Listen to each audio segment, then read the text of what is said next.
রাশিয়ার বিরুদ্ধে চালানো তৎপরতায় ধীরে ধীরে বেরিয়ে আসছে ইউরোপের মোড়ল দেশগুলোর আসল চেহারা। ইউক্রেনে চলমান যুদ্ধের ইস্যুতে ন্যাটো জোটভুক্ত দেশগুলো এতদিন পেছন থেকে খেললেও অতি সম্প্রতি তারা যুদ্ধের মাঠে নেমে পড়বেই যেন।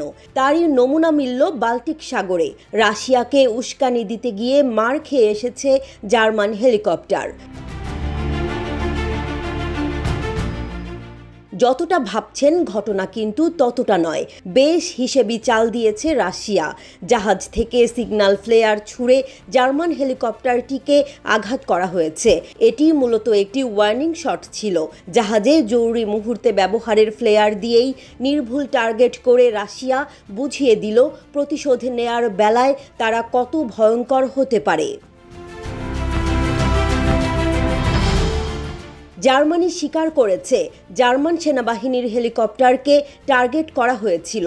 রাশিয়ান জাহাজ সিগন্যাল ফ্লেয়ার ফায়ার করার সময় হেলিকপ্টারটি নাকি পুনরুদ্ধার অভিযান পরিচালনা করছিল বলে জার্মানি দাবি করেছে।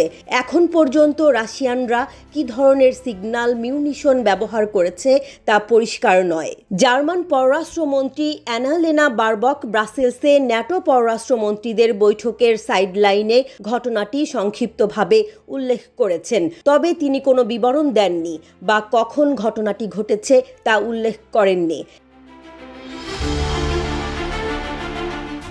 অ্যানালেনা বারবক বলেছেন, বাল্টিক সাগরে একটি রাশিয়ান জাহাজ একটি জার্মান হেলিকপ্টারকে টার্গেট করেছিল।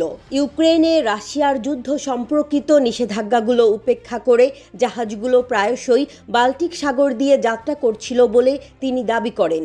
পাইপলাইন এবং ডেটা ক্যাবলে নজরদারি করার জন্য বাল্টিক সাগরে টহল বাড়ানো হবে বলে তিনি জানান। সাম্প্রতিক মাসগুলোতে রাশিয়া এবং তার মিত্রদের দ্বারা নাশকতার মতো সন্দেহজনক কিছু ঘটনার পর এমন সিদ্ধান্ত নেওয়া হয়েছে বলে জার্মানির পররাষ্ট্রমন্ত্রী জানিয়েছেন। জার্মান কর্তৃপক্ষ আপাতত ঘটনাটি নিয়ে মুখ বন্ধ রাখছে। জার্মান প্রতিরক্ষা মন্ত্রণালয়ের মুখপাত্র এবং দেশটির সামরিক বাহিনী উভয়েরই ওই ঘটনা নিয়ে মন্তব্য করতে অস্বীকৃতি জানিয়েছে। রাশিয়া ও জার্মানির মধ্যে বাড়তে থাকা উত্তেজনার মধ্যে ঘটনাটি ঘটেছে। গত 4 December German chancellor Olaf Scholtz ইউক্রেনে সৈন্য পাঠানোর প্ল্যান বাতিল করেন। কিন্তু এখন সেনা মোতায়েনের বিষয়ে জার্মান পররাষ্ট্রমন্ত্রীর মন্তব্য শুনে রুশ প্রেসিডেন্ট ভ্লাদিমির পুতিন ক্ষুব্ধ হয়েছেন বলে জানা গেছে।